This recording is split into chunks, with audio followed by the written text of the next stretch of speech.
Welcome, everyone. Welcome to the Total Truth Show.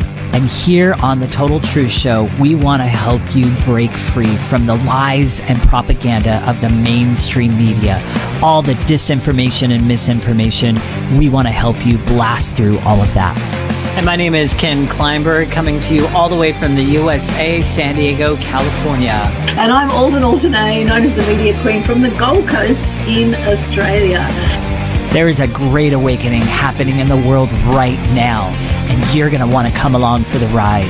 A lot of lies are coming to the surface. There's a lot of awakening happening, and as this awakening is happening, people realize they've been deceived for years. They've been lied to for years around all sorts of things.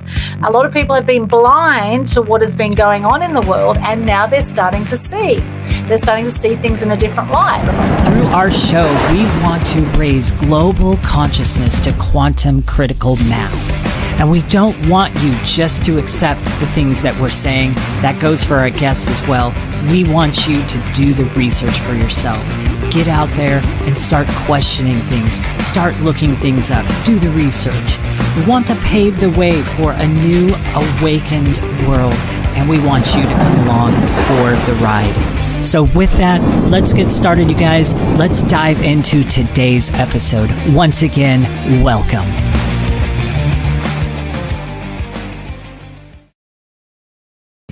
Welcome to Total Truth Show, episode 69. How interesting that it's episode 69, that we just happen to be talking about the truth about happiness. And we've got my amazing co-host from San Diego, Ken Kleinberg, with us. How are you, Ken?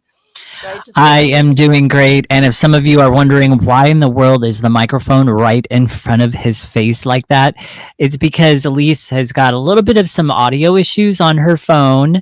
And so this makes it easier for her to hear me. So that's pretty much it. Thank you for that, Ken. And so I'll be screaming louder than I normally do as well, so that we make sure Elise hears us. And Elise is from Southern California. Welcome, Elise. We're going to chat a little bit about Elise before we have a chat about this topic. She is a mindset coach who speaks about complex PTSD. She has had narcissistic abuse recovery, or she talks about that, childhood trauma recovery, and helping people find happiness. That's her specialties. She has experienced what trauma and depression can do to someone's mind, body, and soul. Mm-hmm. She began her healing journey 4 years ago, not really having any faith in the process, until one day she woke up happy and feeling lighter than she ever had. Now her goal is to help others heal from their trauma and find joy in life. Welcome, Elise. Hi, thank you guys so much for having, and I appreciate you guys speaking up for me. I'm like, wow, this is what it feels like to live in a senior center where people are just screaming at you to be heard. And I'm not me unless I do something with high maintenance. So it's fitting. Got it. Well, see, it's perfect because the thing is, life throws unexpected curveballs at any moment, and it's our choice whether we're going to be happy about it and find the joy in it, or whether we are going to whinge about it and be miserable about it. Now, I do want to say before we go much further, I was at a memorial service today for a beautiful man called John David Sanders. Here he is here, John David Sanders. He is was the husband of Sharon Jerd, who's one of my mentors and a lovely lady here on the Gold Coast. And we had a beautiful send-off for him this morning. And I just want to say it was a reminder of how short life is and how unexpected things can happen. I was doing a 3-day hypnosis course with Sharon, and she went home to find her husband just suddenly died. And he was in his mid-70s. He wasn't that old. He looked really healthy. And suddenly there he is, here 1 minute, gone the next, right? And this is the thing, is that a third of people die by the age of 65, and 90% of people die with regrets.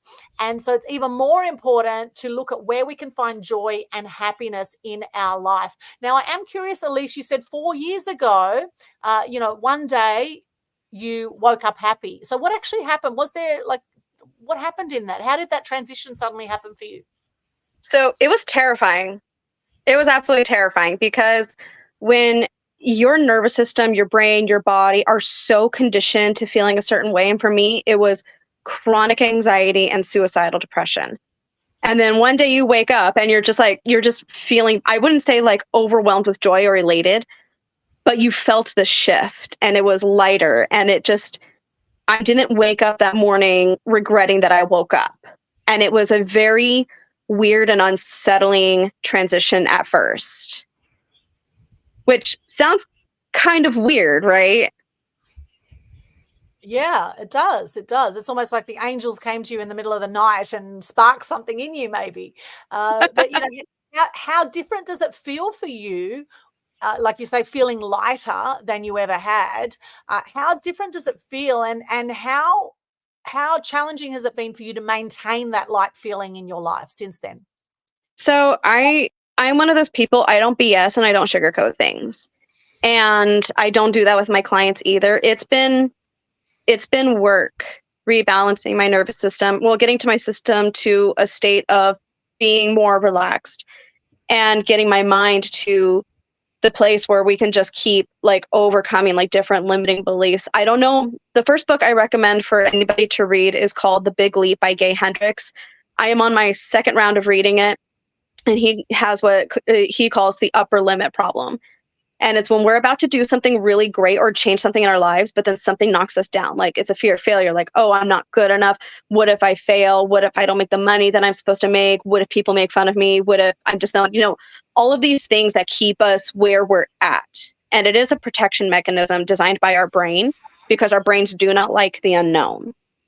But when we are faced with that upper limit problem, we have to make that choice of like, okay, am I going to continue down the path of being in my zone of genius, or am I going to continue to stay where I'm at? And it's a choice that you have to make every single day. Some days are way easier than others. Some weeks are way easier than others. But I am currently like in the thick of it. Like, okay, like this is part of the healing journey, and it's not linear like people wish it to be.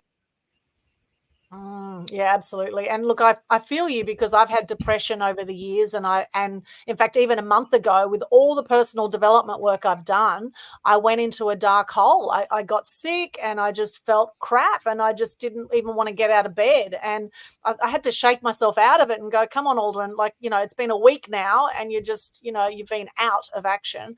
I probably had adrenal fatigue. I was probably burnt out. I gradually brought myself sort of back to life again, in effect. And I did it through gratitude. I did it through doing things I love, bringing the joy back. I thought, okay, get to the beach, get out in nature, connect with my cat, do the things that give me joy, eat healthy food, make something nice for myself. Little things like that can make the world of difference. And so they say the simple things in life are often the best, yet we often tend to overcomplicate life, and we make more drama than there needs to be. There doesn't need to be all this drama. And at the same time, I think when we get sick, our body is telling us something, and it's okay to rest sometimes as a high achiever, Yes. to take some time out, even when you've got a million things to do. If you're not feeling well, your health has to come first. And of course, mental health is what we're talking about. We talk about happiness. This is all around mental health. And we know that 1 in 3 people have depression. That's what we know, right? So this is a really huge thing for people. People say, I just want to be happy. Okay, well, what is it that makes you happy? And for those joining us, what is it that makes you happy? We'd love to hear from you. Now, I've got on Instagram, Redemption Mamas. Hello, Julian Price, Raza Hussein. Good to see you guys on Facebook, LinkedIn, YouTube, Twitch, X. Let us know what makes you happy, what gives you joy. So for Ken, what is it that makes you happy? It's interesting. So, happiness, I mean, I don't know if it's so much happiness, it's more joy. So, happiness is there and it definitely has its place. But one thing I've learned about happiness is it is temporary. Joy, on the other hand, is not so temporary. And so it's kind of, it's a little bit of a balance between the two. But honestly, what gives me joy, what makes me happy, what lights the fire inside of me, literally, I mean, and I'm discovering it more and more and more as I'm walking in this journey here.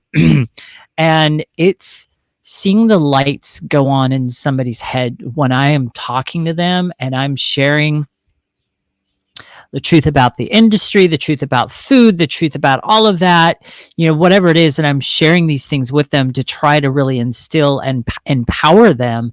And I'm starting to see the lights go off in their head. Just like a good example is a guy I was talking to at the gym today. He sees like the crazy cardio routines that I do. They're never on a cardio machine. My setup is absolutely crazy. I get a lot of people that come up to me and go, "Oh, are you training to be on one of those shows? Are you going on Ninja Warrior?" That's kind of like an idea of what my cardio routine looks like. It's very intense. It's very advanced. And it's basically 9 years of conditioning. So don't look at what I do and just go, "Oh, I could never do that." Well, yes, you can. You just got to work at it. But anyhow, this guy, he's seen me quite a few times, and he just, I don't remember what exactly he said to me today, but, he started asking me some questions, and then it got down to, "Hey, you should open up a studio." That's how it started. "You should open up a studio and have all this stuff and train people and different things." And I said, "Well," I said, "maybe one day." But I told him, I said, "I'm a weight loss coach, though. That's what I do." That opened up the conversation. So we started kind of talking about that. I showed him my before picture, and he kind of wowed at that. And then I started explaining to him, here's what I do. Like, one of my passions is empowering people to not just to lose the weight, but then to be able to keep it off and keep it off for good sustainability like I have. And then I began to go into, and I said, "Let me give you some examples." And so, I have this whiteboard that I've created like a little presentation on my phone. So I showed him some things. I was showing him some ingredients. I was showing him some marketing tactics that they use with people out there on boxed item, package items and stuff like that. How they literally sell you on something that is, they're selling something that is to be looked at as healthy. But when you learn the skill and habit of turning it over, you discover that what they're showing you on the front is deceptive, and it's nothing but lies. What they are relying on is you're going to be the busy mom in the store with two kids in the cart that's driving the mom crazy, and all she wants to do is get home. Or you're the dad in the store or whatever, and you just want to get in there and get out. So you're very quickly scanning things, and you're very quickly saying, "Okay, yeah, this looks healthy. This is that'd be a great idea." The empowerment comes in when you start turning it over and you look at the facts. So he was kind of wowed about that. And then I started talking to him about the industrial seed oils. And then I started seeing light bulbs go off on his head, in his head. And he's like, "Oh," he's like, "So this is bad and this is bad? Really? And you're saying this is good?" Because I was pointing them to also where the good, what the good oils are and what's great to use. And, I walked away from that conversation just feeling joy, because I lit some light bulbs in his head. I gave him some things to think about. I sent him away with more knowledge. Now, he looked like a pretty darn fit guy. And he's like, I think he said he was 58. But you never know, like, they could be fit and still not knowingly consuming some of these harmful things. So all of that to say, that's what lights passion inside of me, is when I'm sharing these things with people and I see the light bulbs click on in their head, and I see the aha moments.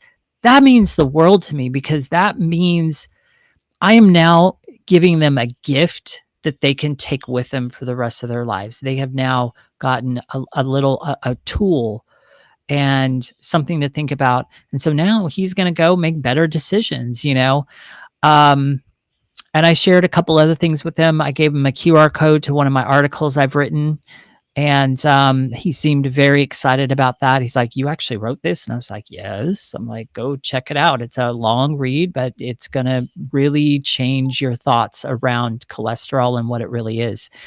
And so things like that. That's what lights joy in my heart, is seeing those light bulbs going off in people. Anyhow, sorry, long explanation, but I just had to share the whole story. Thank you, Ken. Thank you. And that's the thing, when you're passionate about Yeah. something, you can just keep chatting about it because you got so much joy and love around that topic. And, I will challenge people who say that passion is not important. People like JT Fox. Now, I love JT Fox in many ways. He's a wealth coach, the world's #1 wealth coach, but he says passion doesn't matter, right? He goes, it's all about making money. Is your passion making money? Like that. And I've always had this thing like, love what you do, the money will come, right? Love what you do, the money will come.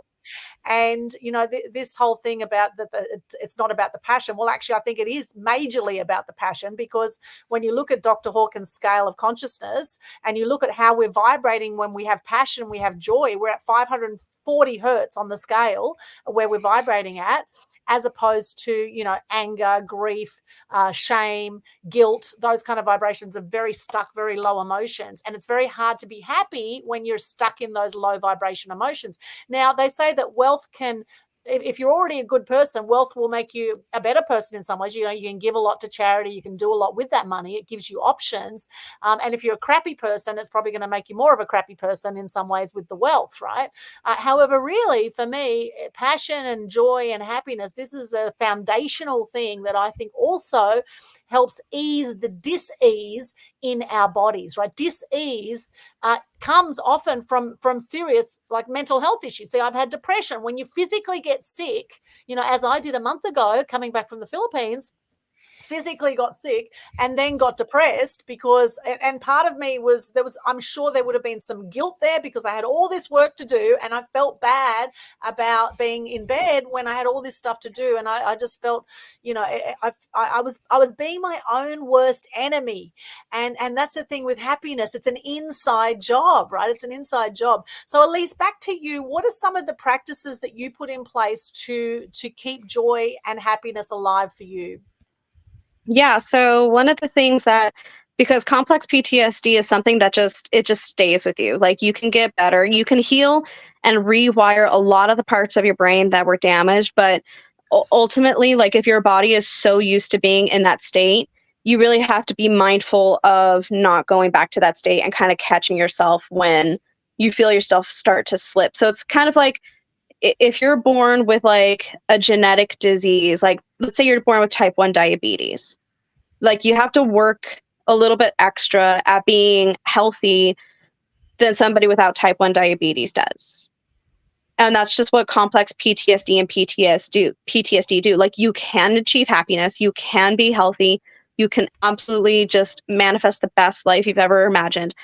But since it's already kind of ingrained in our brains, and that our brains were once wired for, that depression and that trauma and that anxiety, people like us do need to be a little bit more mindful about taking care of our mental health. And this is the #1 tool that I swear to the gods by. So far, this tool with all of my clients has a 100% success rate. It's journaling. Swear to the gods. If you sit with a journal for 20 minutes, and you just don't have any distractions, and you just brain dump on this dumb little piece of paper, and you shred it or you burn it and roast marshmallows over it afterward, you don't want to keep it. That's the whole point. So shred it, burn it, whatever. It does wonders for the brain. It's almost like if you're going to a hoarder's house and you're clearing out the boxes and the trash bit by bit. And that's exactly the effect that rage journaling has on the brain. Rage journaling. Now, I love that. So can you explain? So, what do you actually? Is it just anything you have anger about, or what do you actually like about? Whatever Okay, so, and I'm sure anybody understands this feeling, but when like the anger and the sadness and the grief and the hurt and the anxiety feel bigger than your body, and you have no idea what to do with it. Yes.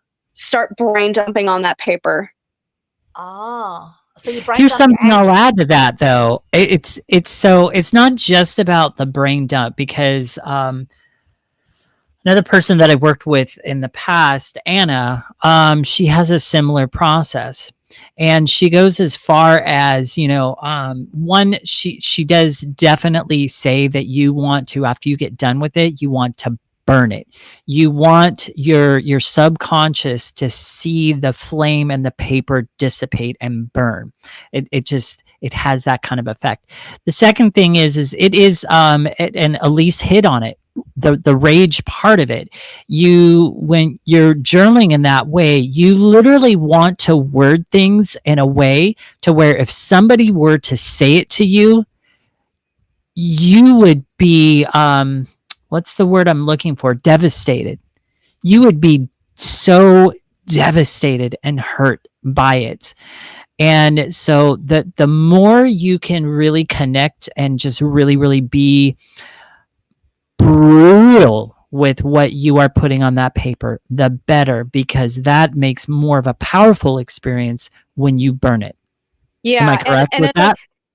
I love the idea of burning, and I think it's great. But unfortunately, I have clients that, live in apartments or live with Right. other people, and they want this to be private. And so if you're taking something outside to burn something, and now you have all your roommates or your parents like, hey, what are you doing? Oh, what's Right. this? Blah, blah, blah. So it's like, if you can't burn it, really shredding it, it has the same effect. And that's something I personally don't burn it. I just shred it, because I live with other people and I just don't want people asking me questions.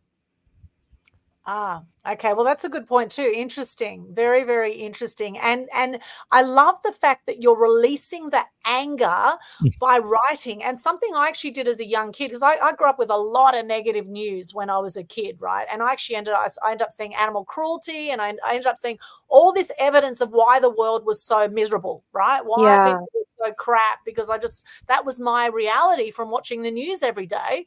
Was that why even live in this world when everyone's killing themselves and you've got crime everywhere and you've got people being cruel to themselves and others, and I didn't want to be here actually for a long time. And my dad always said to me, anger is danger. And I didn't realize till many years later that I internalized that anger, which actually led to depression. Now, some different ways I got the anger out was I used to write poetry as a teenager. I was writing really angry poetry. I'd listen to some really full-on music, and I'd get it out through the music. I'd scream it out, or I'd sing it out through music. And then I played table tennis, and I used to belt the hell out of the ball with table tennis. So I had all these different ways to release the anger. However, I don't know really that it apart from doing poetry, I never burnt the poetry. I kept the poetry in a book, right? So maybe there's some real wisdom in that, to actually let go of whatever we write about, not just do it in a book, but actually rip the pages out, shred it, or burn it. I really love that. Yeah. And then another thing that I tell my clients too is like, be careful with the algorithm of your brain. So we know to kind of be mindful of our thoughts, but are we mindful of what we put in front of our face? Like, what's your social media algorithm like? Is it like dogs, recipes, gardening? Or is it like, world news, stuff that makes you feel bad, stuff that makes you feel really depleted when you watch it? What kind of movies are you watching? Like, I love a good horror film, but I know too many of them, it's bad for my brain. Oh, yeah. Oh, seriously. Yeah. So being careful, like the stuff that you're reading and the music that you're listening to, like the worst thing you can do when you're depressed is listening to depressed music. Yeah. You know what's funny about the music thing is, so I use music a lot of times when I'm producing content, when I'm making stuff for my brand and different things like that, because it keeps me focused, it keeps me engaged. Otherwise, I'm like this ADD person. Oh, look, butterfly, and oh, look over here, and oh, look over here, and oh, this is interesting. And pretty soon, like 20 minutes has gone by, and I've done nothing, and now I'm beating myself up. So I play. So YouTube has a couple really cool channels that I like to use, which it's called Lofty Hop Music or something like that. It's very low key, but it's upbeat enough. But even sometimes, here's the interesting thing, and this is the point that I'm making. Sometimes a song will come on, and it's not a bad song. And most of the music that plays, it has no words, because the words will distract me as well. And so sometimes a song will come on, and it's very just really chill, but it's almost too chill. And I will sit there and I will notice the energy shift in myself. And I'll be like, okay, time to switch to something different. So maybe I'll put on some coffee house jazz or something like that, something a little bit more upbeat or something like that. There's lots of little things that I do to kind of shift that. and then usually I'll stay on the coffee house jazz for, I don't know, 2 or 3 days, maybe 4 days as I'm doing work. And then I'll switch back to the chill hop. So that's kind of what works for me. And it's kind of funny how, music does very much influence our vibrations and very much influences our mind. And I've been more in tune to the energy shifts on that, even the stuff that I use at the gym. If there's just something that comes on that I've noticed, I'm not jiving with this, I will switch that immediately because I notice it. So yeah, really good point, Elise. And Yeah. it's interesting, growing up in my teenage years, I'd listen to things like Leonard Cohen. I got into the punk music like Birthday Party, Nick Cave's early bands, and things like the Cramps and Buzzcocks and all this like full on angry music or really, really depressed music. And I must have found some solace. The Smiths was another one. The Queen is Dead. I used to play The Queen is Dead, that song, The Queen is Dead, so loud, and I used to dance around to it. And it's interesting now, The Queen is dead, and now the media queen from Queensland is here speaking to you, which is hilarious because I'm not into royalty at all. And it's about crowning yourself is what the media queen stands for, right? It's about, you don't have to be born into royalty to put yourself out there, to step up and speak up. And I must say, the more that I have stepped up and spoken up in my life, the happier I have been. Right? Because, and the more inner work I've done, the more self-love I've done, the more inner work I've done. I don't care what anyone thinks about what I have to say. I don't care. I'm a stand for freedom of expression. And this is what this show's about, like Total Truth Show. How many lies have we been fed by the government and by authority who we were brought up to respect, respect your elders and all that kind of thing. And yes, sure, some elders, deserve respect. Some definitely don't with their behavior. We've learned through time that, who do you trust? And then as we think, well, who do we trust? Do we trust ourselves? And this has been a big journey, because sometimes we beat ourselves up for things that happen in our life. And great reframe on everything is everything happens for you, not to you, right? Everything happens for us, not to us. And I love what you said, Elise, earlier about, your view on challenges and on, and if you could just share a bit on that. Like here we are, we just came on the show. We had all sorts of tech challenges. We're speaking a little bit louder because your audio is not coming through that strong. I love what you said. So if you could just repeat, let our viewers know what you said around what happens with challenges for you. Yeah, it's definitely like, okay, so I have been dealing with like mad imposter syndrome lately. And this is just something that comes up when you're stepping into a new space and into a new mentality. Like I did a mindset class for a group of female aviators who are dealing with imposter syndrome. And I did the research, and 70% of adults have felt imposter syndrome at some point. Like, guys, we are not alone in all of this. And, working with the audio difficulties and just really trying to stop my brain from spiraling, because that's something it's just an ingrained behavior that I have to catch. It's like, oh my God, if my audio doesn't work, they're not going to like me. And if they don't like me, then they're not going to like do my show. And if I don't do my show, I'm going to be really sad. And just like doing this downward spiral and really like making the conscious, and it takes a lot of effort. It feels like I'm trying to lift 100-pound weight, stopping my thoughts of being like, whoa, whoa, whoa, like take it back. And I think that people, and I feel like this resonates so much with, other people. And it's just the choices that we make with our thoughts, because I'm not saying it's an easy task. It's a practice, but really just stopping our thoughts and be like, okay, this is interesting. Where's this coming from? And at the end of the day, what's causing that downward spiral for me is the fear of being abused again. And that's just something that is just going to be a part of me. That's just survival. Now, if it's okay, can we share a little bit about that abuse for you? What happened, and have you found sort of forgiveness or appreciation in what's happened to bring you to where you are? Yeah, and appreciation is like such a big word, because I myself have been physically abused, mentally abused, spiritually, emotionally, sexually abused. Like, really, it's just been across the board. And when I have clients who come to me with that same feeling of brokenness, it's like, you do not have to be grateful for the experiences that happened. Like I have never worked with a client who's like, oh my God, I'm just so far in my healing journey and I'm just so glad I got raped. Like I've never heard that in my entire life. And it's okay if we never get to that point of either forgiveness or being grateful for it. But it's just like, how do we move forward with it? Because it's always going to be there in an essence and in a way, but how do we move forward with it and continue to be happy and find healing?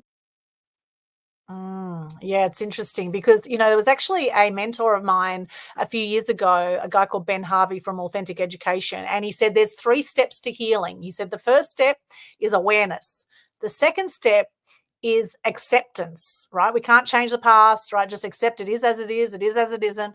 And then the third step, he actually said appreciation. And I found that very interesting because a lot of people then say, well, the third step is forgiveness. However, he said when you're forgiving someone, you're actually making them wrong in a way. And I never really thought of it that way, because the thing is that I do believe personally that all the challenges that we have in life are there to show us how we can help and inspire others and how resilient we are to be able to move through those challenges. Like I was sexually abused as well at 13, and I recently opened up about it. And it was something that I felt so much shame over. I couldn't tell anyone about it for many years, and I actually shut it out of my memory. And it was when I was able to actually talk about this sexual abuse that I felt some liberation around it. And yes, it's led to things such as, I've had issues with intimacy, for example, and I've never married, I'm 50, never had children. So I've had issues around intimacy with men since this sexual abuse, right? Which is something, I don't know whether that's something to appreciate. However, it's a challenge to sort of come to even, to forgiveness and appreciation.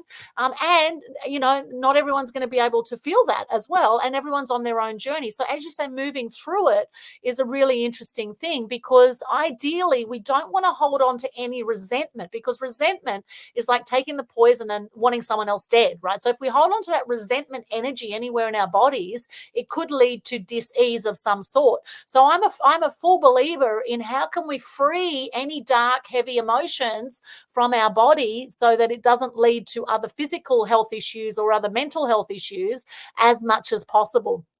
And when things come up, to be able to, as you say, move through it, how do we do life when we've had such trauma? And most people I know have had some kind of trauma or some kind of challenge in their life. And I'd love for you to share those joining us live. I can see the Food for the Skin has joined us. Robert Mull, good to see you. Martin Denoz, Rafael Port on Instagram. And for those on Facebook, LinkedIn, YouTube, Twitch, X, let us know what are some challenges that you've had and how have you moved through it? What have you learned through the challenges that you've had in life? Because I do believe that it's part of the roller coaster ride of life, right? We're gonna have amazing, happy feelings at times, and there's other times we're gonna feel like absolute crap. And sometimes we just, like today, I went to a memorial service, and they were actually saying at the beginning of the memorial service, they said, look, if you feel like laughing, then laugh. If you feel like crying, then cry. Let the emotions out, right? We have tear ducts for a reason. And this whole thing about boys don't cry, like the Cure song, right? I actually love that song, the Cure song, the boys don't cry. But guys have tear ducts for a reason. Like, let it out, let it out. However you need to let it out, like rage journaling, or some people go out in the bush and they scream it out, right? They get their anger out screaming in the bush. Whatever it is, find ways to release those stuck emotions. And if you want to know what I'm talking about with this chart, have a look at my Facebook group, Conscious Community Global. We have that Dr. Hawkins scale of consciousness is in there. It's in the featured section of the Conscious Community Global Facebook group. Ken, I'd love to hear from you on this discussion, on what your thoughts are on all of this. If you could share with us. Yeah, you know what? If you could actually, I have somebody right next door who is running the water, and it adds to the ongoing audio issues. Could you, Ken, could you repeat that last bit into the microphone, please? Which last bit did you want me to repeat? Yeah, you know what? Because it's Oh, you couldn't hear that? Okay. I was talking about, well, I covered a lot in that, actually. I covered a lot. But basically what I was saying was to find ways to move through. Hold on. I think I got an idea. Oh, okay, repeat that. to find ways to move through the dense vibration and energy. I was talking about Dr. Hawkins' scale of consciousness, and that, we're going to have times we're going to be feeling crap. We're going to have times we're going to be feeling amazing, and to embrace the journey, to allow the tears to come when the tears want to come, allow the joy to come when the joy needs to. When you want to laugh, when you want to cry, you want to be angry, just don't hurt anyone, okay, including yourself, ideally. And I went through a lot of self-harm, I must say. Growing up, I abused, big alcohol drinker, big smoker, did drugs, did all sorts of stuff, was doing my best to kill myself because I didn't want to be here for many years. And thank goodness I've come out the other side of that. But if I hadn't gone through those dark places, I wouldn't have this appreciation for life that I now have. Right. And that darkness, those journeys, those ups and downs that we have, it's a part of life, right? It's just how life goes. I don't think it's realistic to think we're always going to be happy. It's not. Yeah. Realistic. And it's definitely one of those things, because, if you're somebody who's religious, or if you're somebody who's an avid manifester, you end up going to this place of like self-blame. And it's like, is God punishing me for something? And I'm talking like the worst case scenarios that my clients have faced with, which is sexual assault. And let's just go with the absolute worst of the worst. Like, let's start with that. And you start questioning like yourself, and start questioning what you did to deserve it, what you could have done to prevent it, and all of these really big questions of just self-blame. And it's like, look, at the end of the day, we know for a fact that there's evil people out there, and sometimes we're just in the wrong place at the wrong time, and it's nothing more, nothing less than that. Yeah, well, it could be the wrong place at the wrong time, or it might be that it's all in divine order, right? At least it's all, I believe it's all our perception of reality, a perception of what happens for us, that we can either interpret as being the victim of something, or being people who can sort of, as you say, move through these challenges and look for the learnings. And there's some crap that happens, like people die in car accidents, and, crap happens that you think, why the hell has this happened? Some things are really hard to get our head around, some of these things. Now, Elise, if you could show your face, that'd be great, because it'd be great to see you if we can. I actually have the phone right up to my ear so I can hear everybody and be in the conversation. That's why I kind of figured that. I kind of already pictured that in my head. I'm like, I bet you I know what she's doing. So that's why I didn't really say anything. I 100,000% look like that confused old lady that you see on the side of the sidewalk. That's hilarious. Well, we don't really want a close up of your ear, so that's okay. No problem. Yeah, it is what it is. It's got to be what it is. So I mean, it's if that allows you to hear better, then we're gonna roll with it. So and that's actually perfect for what I want to say here. So I mean, it's like, life is full of bumps, bruises, challenges, different things like that. It's going to hit you. It's going to be there. The key is, and one of the things that I've been learning very carefully, and hell no have I mastered it, but one of the things that I've carefully been learning, especially over the last 3 to 4 years, is to not be a victim of circumstances. Yeah, and I think there's a different mentality between being a victim and being a survivor. Because being a victim is, staying in the state of misery and, choosing to be there and not go down the healing journey. Being a survivor means that you're healing in spite of. Right, and exactly. In every circumstance, we need to realize that we have a choice.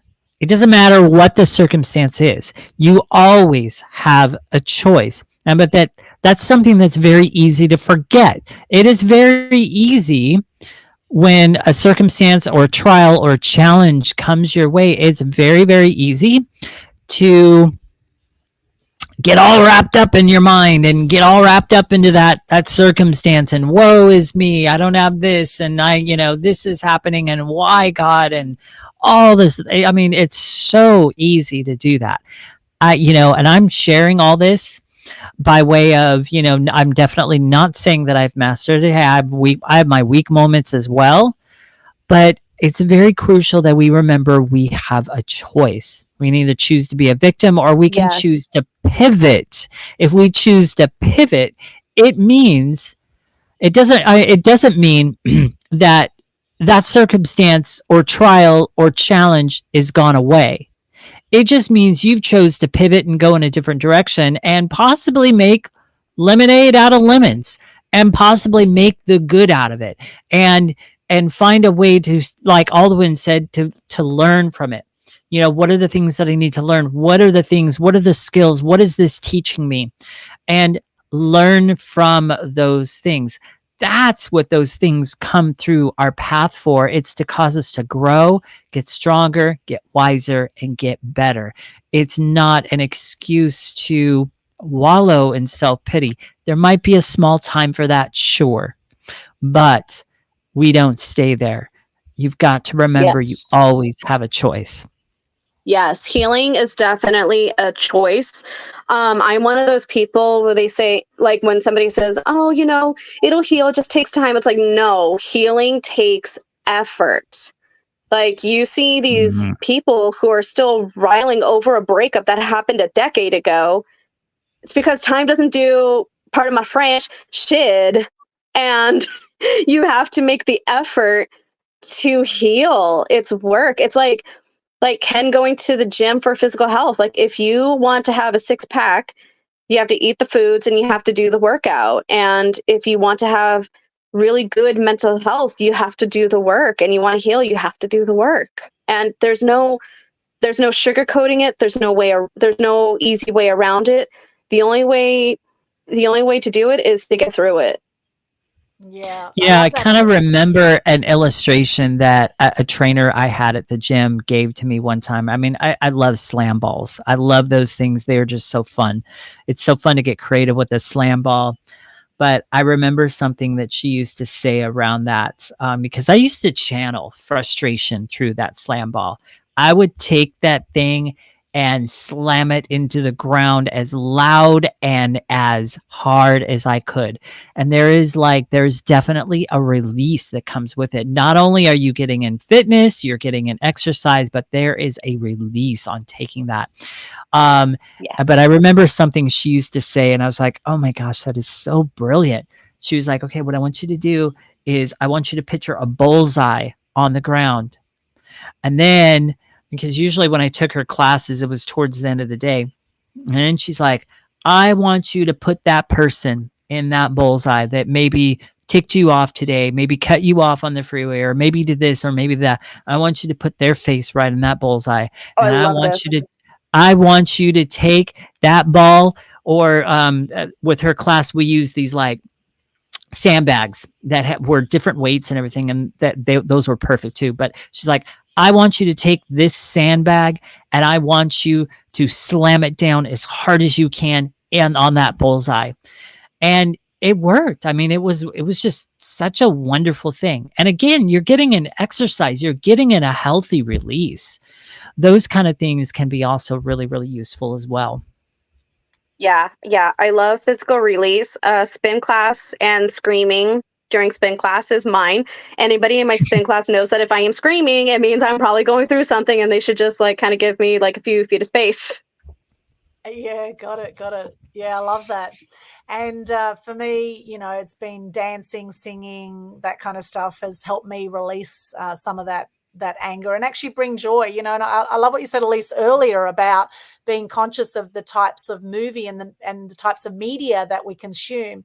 The other day, I had an opportunity to see a movie called Abigail, and I thought, before I see this movie Abigail, I thought I'll just have a little look at the trailer. And I watched 2 to 3 minutes of the trailer, and I felt so bad after watching 2 to 3 minutes of the trailer. I thought, I cannot sit through a 90-minute movie of this horror. It was a full-on horror movie. I thought, no, thank you very much. I would rather spend 90 minutes watching some comedy or dancing around funk music than watching a horror movie. So horror, honestly, makes you feel any better, because I've seen Conjuring and Abigail and, of course, some of the Saw movies, and I kind of treat scary movies kind of like a donut or spicy food. Like, it's not something I can do every day, but I do enjoy it. So I have it in moderation when I know I have good mental health. And I'm like, you know what? This is not going to affect me. And this is just for booze and for scares. Like, Got it. Yeah, well, sometimes I look at those horrors and I kind of laugh. Like it's like a big comedy. You see the blood going everywhere. You think, oh, is that tomato sauce or what are they using for that? You know, like if you kind of look at it and don't get wrapped up into too drawn into the story and realize that it's just all Hollywood and you know it's just all Showtime, then you know it's probably okay. But I would imagine a lot of kids would be having nightmares after watching those horror films. You know, thinking that it's all real, and you know, no wonder you know people have problems sleeping because they watch that kind of crap all day, or they watch Netflix with all the dramas, and there's a lot of like killings and things in the dramas as well. So yeah, be very. I'm actually getting ready to cancel my Netflix. Right. oh, really? I'm like, I'm obsessed with Bridgerton, and that's like my comfort show. Well, it's because I have a different service. So I have Roku now, and everything that I used to watch on Netflix, because I'm into like a lot of the old school stuff, because the old school stuff is a little bit better to watch than all the new school. And when I mean old school, I'm talking about classics. So I'm talking about Star Trek Voyager, Star Trek The Next Generation. You've got Wings, you've got Cheers, a really old school one.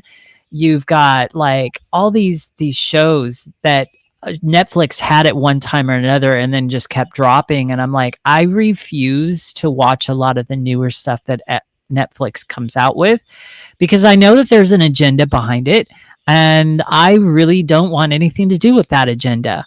And I also know Netflix is a very woke company, and so you know it's kind of like, do I feel comfortable putting my money towards Netflix, or would I rather go with Roku, which allows truth channels to be on there? They've got a channel dedicated just for the truth, and see, I can get behind that, you know. But they also have lots of different options for me to be able to watch the old school stuff like I do. Episodes I've seen hundreds of times, but it's just a way for me to relax. You know what I'm saying? So that's kind of why I'm moving away from Netflix, because I'm like, well, it's also a way to save money because I have Roku now. And yeah, so that's why. I'm not going to lie. I'm hooked on Bridgerton. Like Bridgerton is like that's my ultimate comfort show right now. I will keep binge watching it. I don't care. It's the comfort show. I know what happens and I don't got to predict anything. I'm like, yeah, this is fantastic. All happily ever afters. Yeah. You know, kind of do yeah. To each his own, basically, is basically what I want to say. I confess, I have binge watched Peaky Blinders, and that got very messy in the end. You know, it got very bloody and messy. It was a like a mafia type, you know, undercover crime series, and I was so hooked on this series, Peaky Blinders. I was watching it till like 4 a.m. until I could barely keep my eyes open. I think I watched about 10 episodes in a row. It was crazy. So I'm like this with Game of Thrones. Like, that's my favorite blood and gut show. But the one reality show, and I'm gonna get so much hate from Aldwyn from this, the one reality show that I had to absolutely block from all of my social media because I was like, oh my God, this is such a downer. Married at First Sight Australia. Ah, okay. Yes. Well, I actually applied for that show, believe it or not. I applied for it. What? They didn't No. They didn't accept me. I don't know why, because I would have been such a good candidate. However, you know, because you're normal. Yeah. That's why they didn't take you. You're normal. Whatever normal is, but yeah, I guess I'm not a full drama queen. They probably love the drama on those shows, you know. They love all that fear mongering and sort of, you know, they just, people feed off it often, but I think we've been conditioned to feed off it. I think essentially a lot of people I speak to now, they don't watch the news because it's also negative. And Jeff's saying here, what's normal? Hello, Jeff. Good to see you, Jeff. Well, I don't watch the news because it's nothing but lies, propaganda, and shit. It's not even news. And yes, we can use those words on the show. Just use them. Cool. Yeah, just use them wisely. The news is nothing but propaganda, crap. That's not news. I mean, and Aldwyn can attest to that because she came out of that arena. She was in the mainstream media. She came out of it. She knows exactly what they do. You know, so that's Mm. why, I mean, so it's not necessarily about the fact that it's bad news. I think that's just the tip of the iceberg. I think the deeper part of it is it's not news, period. It's nothing but propaganda. Well, kind of like Pop-Tarts aren't real food. Oh, 100%. Yeah, Pop-Tarts, but they taste good, don't they? They have a lot of sugar. Is that right? Well, like, I mean, That's don't get me because they've wrong, I been love designed to Pop-Tarts, taste especially good. after a few glasses of wine. But like at the end of the day, it's not a complete meal. It's not a meal, but it has the No, calories as a meal. Yeah. So we know where Pop-Tart's place is in society. It's not real, and it has its own little corner, but of like moderation, yeah, kind of like the news. No. and The like things I know around the food industry now, especially after I've read through a recent article, which I will not mention here because it's a very dark and deep rabbit hole around the food industry. But the things I know and the things I now know, it's like it's really made me question some companies out there. I just don't feel comfortable. But one thing that I will say, yeah, no, Pop Tarts are not food. That's not food at all. And I mean, it even goes as deep as far as let's take syrup. We all like syrup on our pancakes and waffles or French toast, right? I'm a syrup guy. I like syrup. Um, but have you ever taken a look at the ingredients on these generic, just regular syrup brands out there? Oh, I'm sure it's I'll like bet. corn syrup.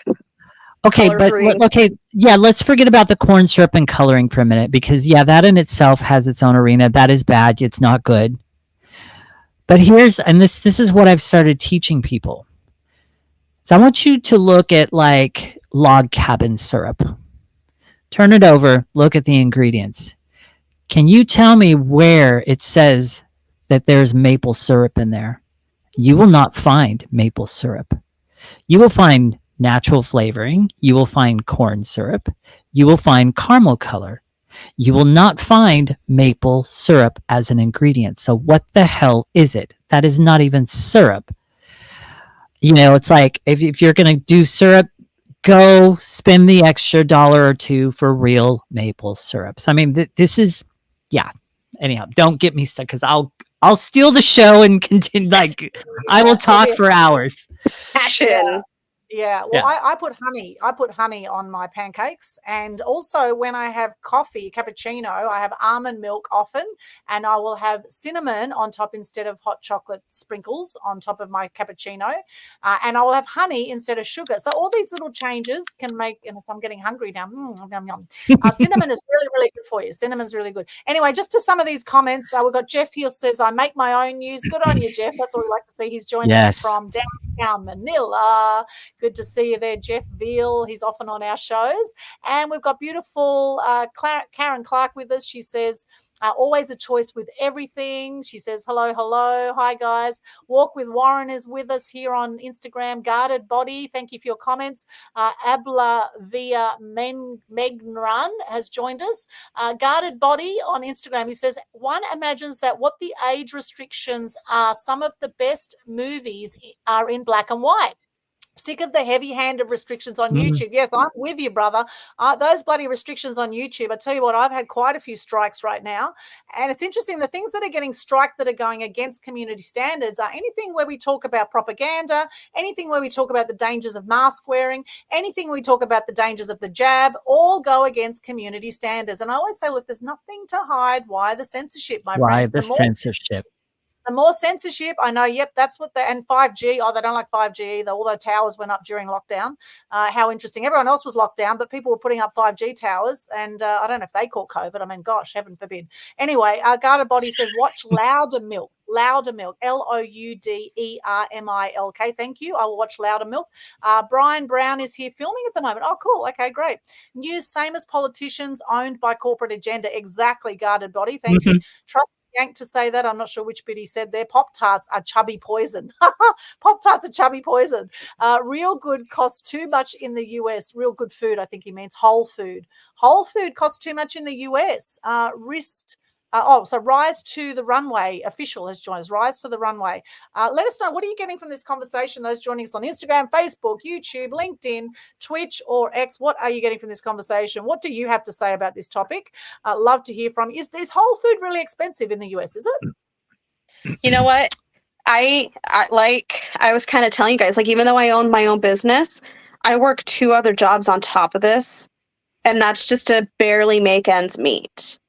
And, as of right now, like, even though, we're kind of dealing with the frustrations of the phone, like, a computer's just something that's just like totally unaffordable right now. Food is completely unaffordable. Rent is completely unaffordable. My car insurance, even though I've never been in an accident, never had a claim, went up, and our electric bills are unaffordable. Water bills are unaffordable. Like, literally, if you're in California specifically, it has become, people here are drowning. And really, the economy is pretty much suffocating people. And we have seen a huge rise in crime. We have seen a huge rise in poverty. People are losing their jobs left and right. And as minimum wage has gone up too, like, even though it's a necessity, it means that the consumers aren't able to afford that food anymore. So now more minimum wage workers are losing their jobs. It's a cluster out here. Wow, that's really interesting, because since the Labor government came into power in Australia the last year, we've had 13 interest rate rises. There's been inflation around petrol's gone through the roof, food's gone through the roof. Like, it's been full on. Like, people also in Australia are feeling the financial pressure. Yet, interestingly, they're spending billions of dollars on weapons for war, right? And interestingly, NATO just funded $9 billion for the Ukraine effort against Russia for the next 10 years. It's like, what the F is going on in the world when we're wasting resources and money on weapons? The only people that win in war are the weapon makers. And we know who the weapon makers are, don't we? Because they're these bastards behind the politicians and behind what's going on in the world. They want to crash the economy. They want to have people living in fear so that they can control and rule. That's the agenda, right? And the depopulation agenda as well, we know of, right? Do your own research on all of this, my friends. And so while all this is happening, and we're talking here about the truth about happiness, now there's certain things in the world we cannot control. And we know the quantum queen is with us. Karen Clark is with us, and she is all about what you focus on grows. What you focus on grows. So it's important not to focus on the financial pressures that are being put on people, and at the same time to find ways to rise above it, to be self-sustainable. Like in Australia, we have common law communities where people are empowering each other. They're looking for alternate ways to do business because the digital economy is coming in. They're trying to get rid of cash out of the economy. They want to control everything, right? They want to control everything. So if I could actually support that comment that one of your followers just made. So if you follow quantum physics at all, and if you haven't, I will give you guys so many books for you to really read about the mind-body connection with disease and trauma. But scientists were able to prove in a lab, and it's called the double slit experiment. Yes. And this is what I use for my clients when they really think that their minds can't have any effect on the outside world. It's like, well, scientists proved in a lab that it does. So yeah, that's amazing, the double slit experiment. I just recently became a quantum coach with Dr. Espen's team, actually. And they were talking about the double slit experiment. It's amazing. Yeah, look it up. Double slit experiment. Blow your mind. Yeah. And I've done here are some other researches. Quantum Healing by Deepak Chopra. That book talks about, he goes really into the science behind healing and how to heal yourself. Dr. Joe Dispenza, he's a neuroscientist who's been doing this for 30 years. My favorite book of his is called Becoming Supernatural. I love Joe Dispenza. And my third favorite right now that I recommend to all my clients is The Big Leap by Gay Hendricks. If you want the total 360 of how your mind works and how it affects your outside world and what to do when you come up against those barriers in your mind, those are the 3 books that I recommend. Yeah, I love that, Elise. That's and awesome. You know what? I've been going to these meetings here on the Gold Coast. They're called My Place Gold Coast meetings. There's My Place meetings all over Australia that are all about empowering the community to rise above. And you think of the word community. Community says common unity. common unity, community. Now, the people that are ruling the world right now, as far as the financial world, the economic world, those people, some of those people are incredibly dark, evil people, right? It's like the satanic forces of the world, right? However, above that, there's also this uprising happening of light forces, because those people are only like 1% or even probably 0.1% of the whole population. And how do they control the whole population? By taking the guns out of society, for example, is disempowering people from being able to actually defend themselves, right? And to have these enforcers to instill fear into people, right? And what we saw through COVID in Australia, we had military forces that were keeping people locked down in their homes, and all this sort of blockage on freedoms that was happening. All these people or the government was doing its best to lock down society. And what happened is we had 4 times the suicide rates through COVID than ever before. So the normal stats are around 1 million people a year worldwide take their own lives.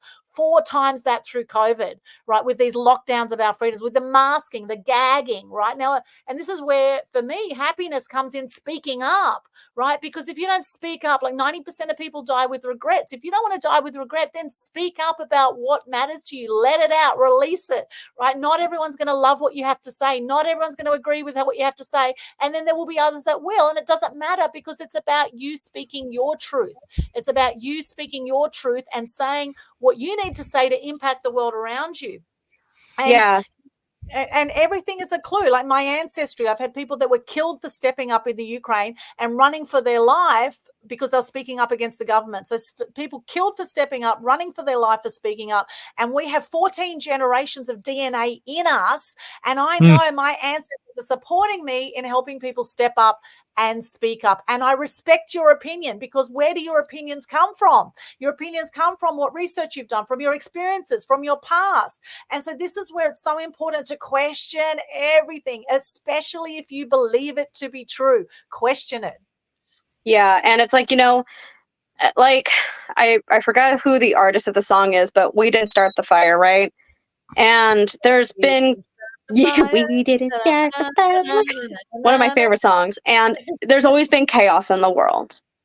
And if you're somebody who is in survival mode and you just want to be able to get by and just get through the day, the best tools that I can recommend when the world is in absolute chaos. So first off, manage your own mental health, because there's nothing you can do for the people on the other side of the world right now. So it's like, rage journal, definitely, meditate, and just keep out for your own, keep an eye out on your own mindset, because honestly, if you can't even help yourself and you can't help your family, what are you supposed to do? So it's one of those things. It's like, put your own oxygen mask on before you put the other person's oxygen masks on. Yeah, totally. And really that I just did a quick search on We Didn't Start the Fire, and Billy Joel actually made it famous. Billy Joel. I was going to say Billy Idol, and I was like, no, incorrect. Yeah, Billy Joel. And it's actually interesting history about that song too. You might want to do a bit of research on that We Didn't Start the Fire, because it talks about the craziness in the world. And how are you going to be about the craziness in the world and all the things we can't control? Like, we know that these evil elites, they've been, molesting, they've been stealing children, molesting children, a lot of kids particularly that have been orphaned. These are so many kids, hundreds of thousands of kids go missing every year. And we know that there's things such as child molestation that happens, and there has been a lot of evil killings and all sorts of things of children. Animal cruelty happens every day, and hurt people. What I do with hurt people now is I send them love because they need it. They need all the love they can get. It doesn't mean I have to hang out with those people, or it doesn't mean I have to condone and say it's okay to behave badly and to treat others cruelly. And this is why we have the legal system, right? Even though there's not always justice in the legal system. And we know that, often people are in prison that actually haven't done wrong, and people are framed for things that they didn't do. And we know that there's been things like assassinations of people that do speak their truth and do speak up, like JFK, like John Lennon, like Martin Luther King. How many assassinations in America happened because people spoke their truth. We've seen over 100 natural health doctors have been killed, and others have had their life threatened and have been silenced because they are speaking up about things such as natural cures for things like cancer and for other things. And there's been the COVID, things like ivermectin. There's things that can treat COVID that are being shut down and silenced. Why? Because the people that make the jabs make a shitload of money from it. So it's where a lot of people think that wealth can often be linked to greed, because a lot of people who have huge wealth are very greedy, nasty people. However, there's also a lot of wealthy people that are doing a lot of great for the community as well. So it's the yin yang of life. And it's interesting today, as I went to this event today, this memorial for John, and I actually wore this bracelet. These were some pearls I got in the Philippines, and see how one's black and one's white, right? And I wore this because it's a reminder of the yin yang of life. And it's got a love heart on the other side, right? Love heart's there. So it's the yin yang of life. This is the thing. We have the yin yang of life. There's always going to be dark forces. There's always going to be light forces. When we talk about happiness in this show, happiness can be found in the light and in the dark. It can be found both ways, right? And there's things like adrenochrome, which these evil forces, when they kill the babies, they get the adrenochrome and they say it gives them extra power. Look up adrenochrome, right? There's all sorts of, but they obviously find joy in that moment in taking someone else's life. However, really, I think they're going to rot in hell, and I don't think that that's going to be a sustainable thing for them. They might get short-term happiness, but in the long term, they're going to rot in hell. That's my belief. Whatever hell is, it could be purgatory, whatever. But I do believe in the light and dark forces, and whatever your religious beliefs, I do believe that there's light and dark energy forces, whatever you choose to call it. And I think how we do life is going to be indicative of what comes back to us. So that's what I have to say about that. So what are your thoughts on that, the dark and light forces, and how to find happiness and how to find joy amongst all the light and dark forces in the world? Yeah, and have you guys seen the new movie Inside Out 2? No. Okay, so I'm one of those people, I do love Disney, and there was a scene at the end where anxiety was starting to get riled up again, and Joy intervened. And she's like, hey, that's something we can't control. But what's something that we can control? And anxiety's like, you know what? We have to study for a Spanish test. And Joy agreed. Like, yeah, that's within our control. That's something we can do. And let's say, okay, so let's use a very classic example. Your partner's in a bad mood and just wants to be left alone so they can decompress, right? It's like we can't do anything about how they're feeling or what their behavior is right now, as long as it's not abusive. We can't do anything about what their behavior is right now or what their mood is. But what can we control? Well, we can take care of our own emotional well-being in this space. Like, we can do the things that we need to do right now to make sure that we're taken care of. So even in the most intimate of matters, where your child is upset, your parent is going through something, take it down to the most basic family unit where somebody that you love or something that means a lot to you, like a promotion or a chance at a new career or getting a spot in a school, right? Those are things we can't control. We don't know if our boss is going to bring us on for that promotion. But what can we control? It's like, you know what? We can determine that our happiness is not based on any external factors working out. The only thing we can base our happiness on is ourselves. And when my clients, for instance, come to me with a cheating trauma where they had partners cheat on them in the past, it's like, well, how can I make sure partners in the future don't cheat on me? It's like, well, we can't. We can't control their behavior. But what we can do is get you to the point where you feel happy and where you feel like you can trust again. And you know that you got yourself. So it doesn't matter if somebody cheats on you again in the future because you know you've got yourself. And basing our joy on the most solid thing that we have, and that's ourselves. Yeah, I love that. I love that, Elise. That is so, so important. We cannot control things of the external world. We can only control what we do and how we show up. Although in that inner power, that intuition, that inner, that godlike presence that's within and without all of us, we have such immense power within us. And one of my mentors, he says, it's not me, but through me, right? It's this spirit. We are spiritual beings having a human experience. Okay, spiritual beings having a human experience, and we are so incredibly powerful. However, a lot of people in their humanness do not feel that because they're not connected. They're disconnected to source, to that God energy, to whatever you want to call it. A lot of people are disconnected, and that is by design by the people, these evil elites that run the world. It's by design. They want people to be disconnected and to live in fear and to not realize how powerful they are and to do as you're told from a young age and all that kind of, to comply with government, which means mind control, by the way. Government, the word, means mind control. How interesting. So here it is. You are incredibly powerful. You're 1 in a billion just by being born. You're 1 in a billion. You beat 1 billion swimmers to get to the finish line. I mean, it's like incomprehensible how powerful we are. The first race you ever won was being born. You are extraordinary. You're here for a reason. And notice if you're being hard on yourself. Notice what are the conversations you say to yourself?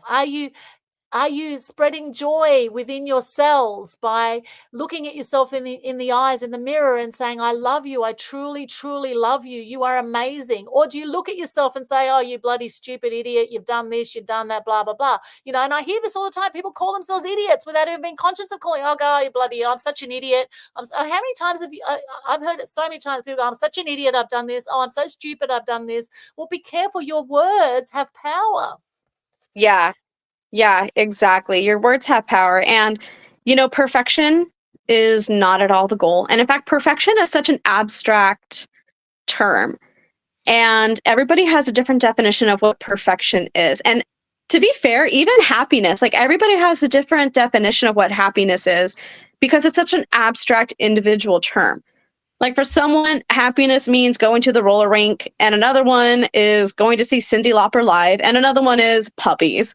Like everybody has such a different idea of what happiness and joy really are. And it's so individual. And this again is where journaling really comes in handy, and you get to really discover who you are and really just start with that prompt. It's like, what brings me happiness? What makes me feel happy like every single day, and how can I incorporate more of it? Yeah, I love that. I'll show you something that makes me happy is this little dude here, this little happy smile. Oh my God, I love that. Isn't it cute? And I actually got this in America, believe it or not. And it's actually a mask. It's actually a mask.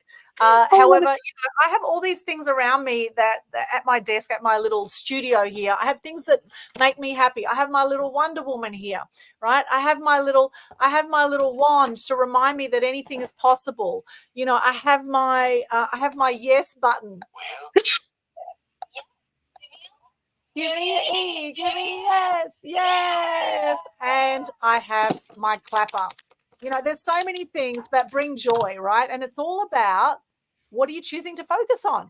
And this is where we did the Global Good News Challenge. This is something I launched during COVID. Every month since June 2020, we've been doing the Global Good News Challenge. Every month, it's free for you to participate, and it's a practice of sharing gratitude and focusing on the good news. And when you're in gratitude, there is no room for sadness, right? When you're in gratitude, it's a beautiful thing. It's the yin yang of life. And I just want to welcome here on Instagram, we've got Mal McLean's joined us, Grandpa Hembro, Mark Hembro, legend of the entertainment and film industry for years. Guarded Body says 282 in bread is a mold inhibitor that also affects children's brain development. Well, there you go. Look out for the number 282. Anything with numbers actually in your food is not food, right? It's crap. So you want to be aware of that. Absolutely. Guarded Body also says you can also engineer out likely issues that are likely to trigger not in the wild but at home. You can engineer out likely issues that are likely to trigger not in the wild but at home. Interestingly, the energy that creates light at conception is the same a recently recorded from bubbles popping under pressure. Strange stuff. It's actual light. Wow.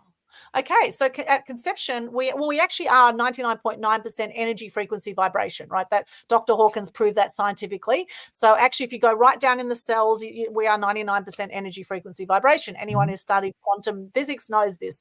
And it's extraordinary. And we have this torus field that keeps us together, and I look at animals, and I look at all the different types of flowers, and I look at all the birds and nature is extraordinary, right? Nature is extraordinary. And I tell you what, one thing that brings me joy and happiness is connecting with all the extraordinariness around us, watching the sunrise, watching the sunset, swimming in the ocean, doing yoga, meditating. These are all things that bring me great joy. Now, we do need to wrap up the show shortly. So what are some other things that give you joy, that make you happy, Ken or Elise? What are some other things we can bring? Coffee. Oh gosh, she said coffee. I love it. Thank you so much for saying that. But see, what kind of coffee? Because when I do coffee, I do it in my French press, because one of the things I've discovered is French press coffee is so much better than coffee that comes out of a drip coffee machine. Whoops. So I take coffee in any form. Really, as long as it's dark and caffeinated, I am pretty happy as a clam. Well, see, I'm actually a flavor snob, so it's got to have a certain body, a certain flavor to it, because I drink it black because I intermittent fast 6 days a week, so I can't have anything in it because it will break my fast. And so I've really kind of developed like a taste for like the black coffee. I love that for you. I love that for you. That's awesome. Thank you. Yeah. And what was that? I grew up on Turkish coffee, so we had it was like the strong, short black stuff. There was like, we only do things in half. The Europeans, we don't do things in halves, right? We just go all in. So the strong black coffee, and so I love a good, strong, percolated coffee. And on the topic of coffee, instant coffee is very, very bad for you. It's full of pesticides. It's full of pesticides. Don't drink, and that's why you get that. If I could share a funny story though about coffee. Sure. So I went to a Cuban restaurant, and I've always wanted to try Cuban coffee because I never had it. So they served it to me in a 12-ounce container. And yeah, you know where this is going. And I'm just like drinking this because I'm like, it's coffee, it's fine. I kid you not, the sweat I was getting, the giggle fits. I have never been so caffeinated high before. I saw sounds. Wow. I need to get some of that stuff. That's intense. I was vibrating at the speed of light itself. It was the weirdest trip I've ever been on. And I was like profusely sweating like I just ran a marathon, just uncontrollably. Classic. I love a good strong coffee in the morning, I must say. Hell yeah. Thank you so much for saying that. Yeah. And in fact, I like it in the middle of the day and sometimes at the end of the day as well. So I just love my coffee. And I know we probably shouldn't have that much coffee, but I must say, if you're going to do it, you may as well do it properly. And what's this stuff, bloody decaf? I mean, what's the point of having decaf coffee? Honestly. Okay. No, she said I feel terrible. Thank you so much, because I feel the same way. I'm like, why? Why? If you're going to have coffee, the only thing I can imagine with decaf is you want to have the coffee without the caffeine because you want the flavor. Okay, I get that. That's me. Okay. So, and this is so bad, and I hate my body so much for doing this, because I used to be the kind, I would have 4 shots of espresso over ice, be totally fine. I could fall asleep that night. Suddenly, when I turned 29, almost 30, my body was like, no, we're not doing that anymore. I can now not have a single cup of coffee past 2 p.m. or I am up until 3 a.m. Wow. Yes, it does happen. Well, I see I'm often on events with America at 3 a.m. and 4 a.m. in the morning. In fact, I was interviewed on 3 podcasts the other morning from 4 a.m. to 7 a.m. And I don't usually sleep before 12 or 1 a.m. And so I've, averaging 3 hours sleep the last few days. It's been intense. And then I was speaking on an event at 5:30 in the morning with America, another event this week. So it's been full on. So I must say I've had some extra coffee to get me through some of these nights. But hey, I've turned out all right. I'm feeling good. I feel good. Da-na-na-na-na-na. I feel good. And I haven't had too much coffee this morning. Actually, I'm about ready for another one. But anyway, and for you guys, it's the end of your day. So coffee's probably not such a great idea at your nighttime on Thursday, 20th of June, 2024. My gosh, it's almost the end of the financial year. Oh my God. Where has the year gone already? Halfway through the year. How are we feeling? How are you guys feeling? Are you excited about the next half of the year?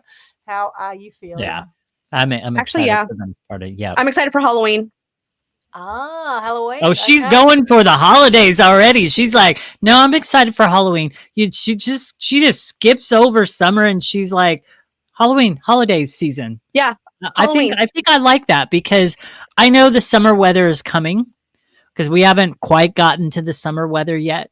Yeah. And it's actually kind of been really, it's actually that in between stage where you've kind of got the really nice weather and you don't have to run the AC or the heater or anything like that. Everything's just nice and cozy. Open up the house. But I know the heat's coming. And every time the heat comes, you get 2 weeks into it. And I'm just like, because it kind for like 2 weeks. It's a nice little change. And it kind of does feel good. And then after that, it's like, I say it every summer. I want my winter back. Yes.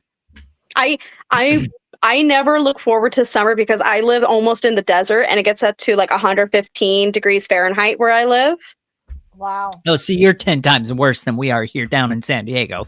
I'm miserable. Like, I never look forward to the summer. Like, can it just like stay fall all the time? Like, can we just have fall? This whole show is talking about happiness. And you know what brings me happiness? Halloween. So I'm looking forward to Halloween. Okay. Well, I tell you what gives me happiness is the beach. And here, it's winter here in Australia at the moment. And I have been swimming in the ocean. And it's been like 20 degrees centigrade in the ocean in winter. And I'm having a great old time. So I do recommend get yourself into the ocean one way or another. Hopefully it's clean water and hopefully there's not too much plastic in the ocean. Okay, that's something that doesn't make me happy is seeing all the plastics in the ocean. However, what does make me happy is picking up some of the plastics and putting them in the bin. That does make me happy. So, there's always something we can do about things that we might be whinging about or not happy about. We can always do our little bit to pick up our bit of rubbish and put it into the bin, right? Particularly around the Asian countries, there's like a sea of plastic. When I was going from Bali over to Gili Islands, oh my gosh, I couldn't believe we were in the middle of the ocean and there's this sea of plastic. And do you know one plastic bag will kill a turtle? If they swallow it, it blows up in their stomach and it kills a turtle. And so be very mindful, my friends, of being kind to yourselves, kind to others, kind to the planet. And we have something called Clean Up Australia Day here. And one day a year, everyone picks up rubbish. It's fantastic. And whereas places like Turkey you go to, and there's just rubbish all through the streets. And they say, the council will pick it up. But of course, the council never picks it up. And a lot of it ends up blowing into the ocean, etc. So let's do our bit to be kind to ourselves, kind to others, because there's always going to be crap going on in the world, crap going into the ocean, I'm sure at some point, people throwing their crap in the streets, and I think, some of those people, I just feel like crapping all over them. But of course I don't, because I give them lots of love instead. And but sometimes I do feel some little bits of angst coming out, and I have to sort of shift that because I don't want to stay in those low vibrations.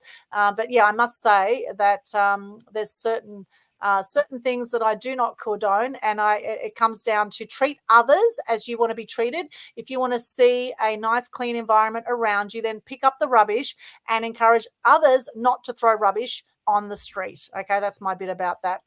We can always turn those negatives into positives and do something about it. Last night, my girlfriend Tracy, another girlfriend Kerry, they slept out on cardboard in the cold winter air here on the Gold Coast. It does get cold at night. And they did the Vinnie's CEO sleep out. And there was 200 entrepreneurs sleeping out in a big stadium, and they're raising funds for the homeless. Now, that is something I think is fantastic, because while we've got the negative side of a lot of homeless people, here is a great positive that Vinnie's and all these CEOs are sleeping out and raising funds, and all the people that supported that.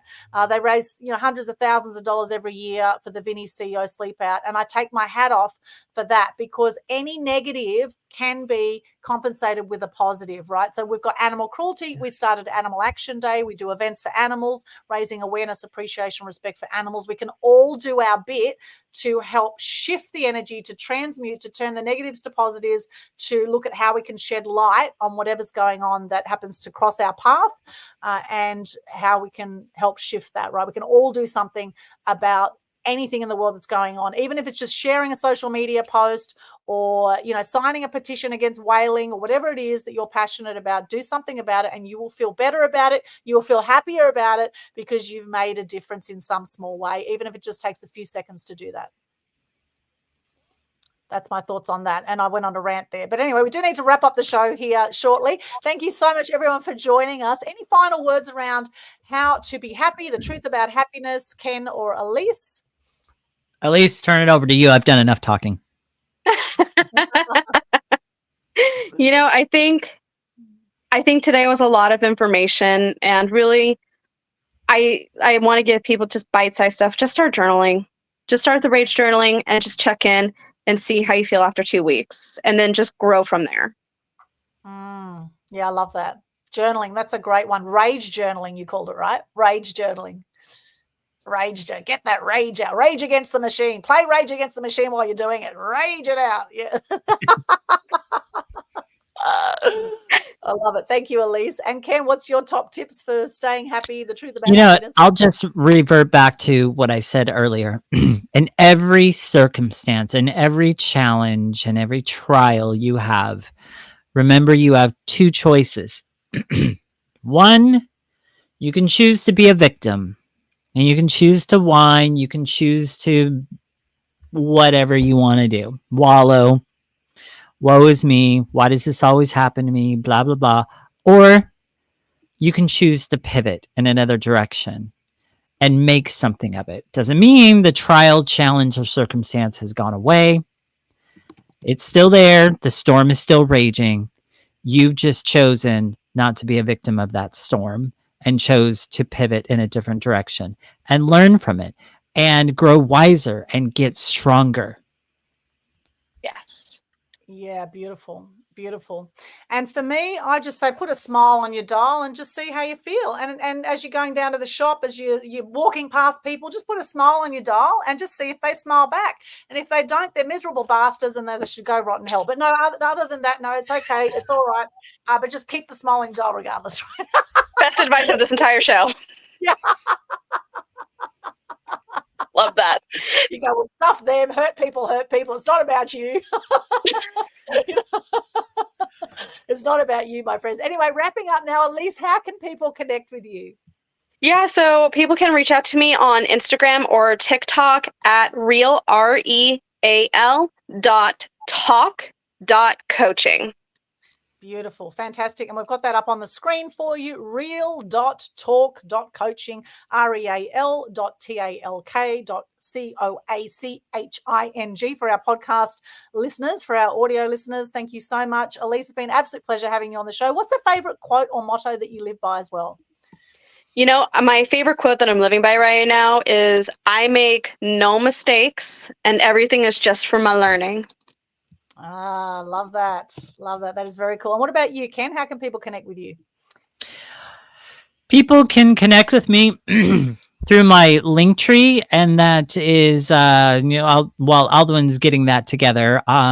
So first of all, if you haven't picked up on it already, I am a weight loss coach. I am a unapologetically faith-based weight loss coach. I've lost 62.5 pounds. I've kept it off for 6+ years now without even thinking about it. It's automatic. It's part of who I am. I have not gone on a diet to lose the weight, nor a diet to keep the weight off. I empower my clients to master their weight and health goals through my 7-part framework and applying Christian principles that ignites them to achieve mastery in sustainably keeping the weight off for life without a diet. So if you want to reach out to me, find out more about me, and give me a chance to connect with you, you can connect with me on my Linktree, which is linktr.ee/FatFighterKen. On there, you will find a link. It's towards the top within the first 3. There you'll find a link to book an appointment on my calendar. Book an appointment with me. Let me give me the chance to get to know you and you to get to know me, and we can have a chat and I can help point you in the right direction with your health, with your weight, whatever it is you're trying to do. I have done I don't know, 4 years of research, deep dive. I've also written plenty of articles. I've written my own ebook. I'm an author. I'm a writer. You guys, I've spent hours on my stuff. And so I just would love the opportunity to give some of that knowledge to you so that it empowers you to make sustainable choices in your own weight and health journey. Wonderful. And for those on the audio, where do they go there, Ken? Oh, I thought I already said that. It's linktr.ee/fatfighterken.com. Okay, beautiful. And you may have said Linktree. it, but I may have listening issues or active listening issues, which is quite possible because I have some ADHD tendencies as well. And what is your favorite quote or motto that you live by, Ken? Well, I did a little plug and a little bit of research, and I found a quote that applies. And this is by Charles Spurgeon. And this is, it's not how much we have, but how much we enjoy. That makes happiness. Love that. Thank you so much, Ken. And for those who want to connect with me, go to my Linktree, linktr.ee/Aldwyn. On the screen here, you can see my YouTube channel, Aldwyn Altuney Media Queen TV. I recommend subscribe. We just hit over 700 subscribers. Yay. And we've had over 220,000 views of the 1,200 videos on there now, which is amazing. So thank you so much for everyone who supported YouTube. Even with our strikes and our censorship, we're still getting the word out there. Hey, we're actually kind of proud of those strikes because that tells us that we're doing the right thing and we're saying the right things. It's exactly a badge of honor. Well, in some ways it is, yeah. In some ways it is because we're obviously telling the truth that the mainstream media machines and propaganda don't want people to know about it, which is why we have things like BitChute and Rumble and Telegram and Signal and other platforms where people can get the truth uncensored on all sorts of things. So I recommend check that out. I just did an amazing event yesterday called How to Build a Global Brand. And I know there's a lot of people who couldn't attend at the time. And because I'm feeling ultra generous, if you send me a PM, I will send you the recording for that. We actually had the recording as a paid extra for $20, and I'm going to give it to you for free. If you PM me and say how to build a global brand, I will send you the replay for that. And connect on Linktree/Aldwyn, linktr.ee/Aldwyn. You will see there the Global Good News Challenge link as well. A great way for you to not only get in the practice of sharing gratitude and focusing on good news in your life, but also a great way you can get free marketing because we share your videos out to thousands of people. You can win prizes as well. So it's a great win-win-win all round. And you will feel amazing when you share gratitude, not just write it down or think about it, what you're grateful for, actually speak it out. It goes next level. All right, next level. So I recommend check out all the links. You can book a call with me on my calendar link in there as well. There are limited times to be able to book because I'm traveling, etc. And, you know, there's limited times. Hop in there or send me a PM if you want to connect and let's have a chat. Or if you want to come on as a guest on our show as well, then reach out to either myself or Ken as well. And my quote for today is by Buddha. There is no path to happiness. Happiness is the path. And I love that one by Buddha. Sending you all much love today. Thank you, everyone who's joined us on Instagram, Facebook, LinkedIn, YouTube, Twitch, X. Thank you, thank you. Sending you much love today. And something else that brings me joy is this little love heart. Sending you much love. Thank you, Elise, for being our guest. Thank you, my co-host, Ken. Episode 69. And this is another thing I'll just leave you with. Make sure you do some more 69ers, okay? Because you will get a bit of joy out of that occasionally, okay? And in episode 69, I think there's some hidden messages in the 69. Get the 69ers into you, okay? One way or another, all right, whatever that means for you. And some people have no idea what I'm talking about. I know it's been a while. It's been 2 years for me. I haven't done 69 for, I can't remember the last time. But anyway, it's a good thing to put your intention out there for what you want, and one day it might happen for you. Okay, and that's any other final words? Ken's just going, did she just say that? Ken and Elise, any other final words for episode 69, the truth about happiness? You know, I'm just grateful that you guys were like, you know what, she's a good fit for the show. So thank you so much for having me. And thank you so much for rolling with the punches with me. Like, I know that there was like some technical stuff, definitely going to take this as a learning experience, but I'm just honored to be here and to just share space with you guys. So thank you. You're welcome. It's been a pleasure having you on the show. And thank you for screaming at me. And if it makes you guys feel any better, you have to do this in real life to me too, because I'm just hard of hearing in real life too. So this is a normal conversation for me. Just people yelling at me. Got it. Well, my dad's half deaf too, so I'm often yelling at my dad. And my mum's got dementia, so she's not remembering anything, and he's not hearing anything. So it's like a perfect match. So hence why they've been married 54 years, because that's how they tend to, you know, they tend to get through things. Hello, Ben. Napura's just joined us. Hello. And I just want to say thank you also today to the people in the book I read. This is a brand new book. I'm in about 20 compilation books. And this one here, I have shared a chapter, the book I read, volume 2. There's a chapter in there about how to transform your life with Think and Grow Rich. It was a fantastic book. And one of the main principles in there is faith. Have faith, my friends. Have faith, because the best is yet to come, as my friend Sam Cawthorne says. The best is yet to come. And it's a wrap. And I'm going to give you all the clap now. Yay! It's a wrap. Thank you so much for joining us on episode 69. Episode 70 coming up soon, and connect on all our other channels. If you've enjoyed this today, then share the love. Let us know what you thought in the live comments as well. Wherever you've joined us from, let us know. Give us a review on Spotify. We'd love that. And let's share the love, get it out there, because definitely the world needs more happiness and more joy right now, more than ever, as you know, pressures increase, etc. So let's bring the joy, be the change you wish to see, as Gandhi says, be the change you wish to see in the world. All right, much love. We'll see you again later. Bye. See you. Bye.